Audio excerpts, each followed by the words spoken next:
Okay, before you begin, I want to give you a little bit of input here before the first video. The first video talks about using iTunes to compress the raw WAV file that you get on the CD from the sound booth.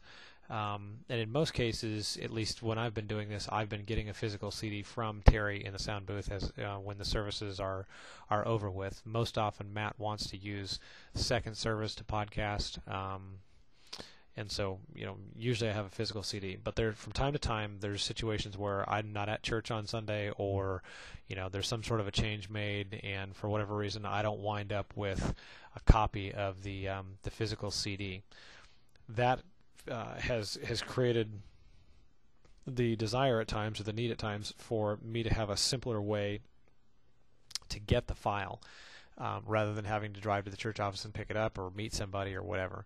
So the solution that I developed was what you're going to see in the next video, and you'll hear me talking about in there the idea of using iTunes to compress the 100, 200, 300 megabyte raw WAV file down to something that's approximately between 5 and 15 megabytes in an MP3, so that it can be uploaded to the Grace server. So don't get confused when I'm talking about that, because that's the context in which I'm speaking.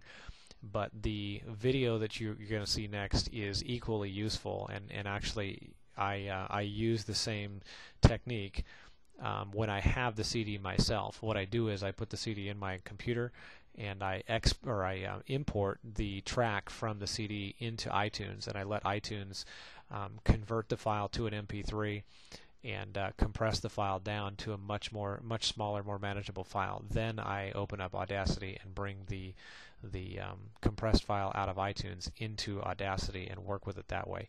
You don't have to do it that way. You can simply import the raw file right off the CD into Audacity. You can do it that way as well if you like. But this, like I said, the next video can be used either way.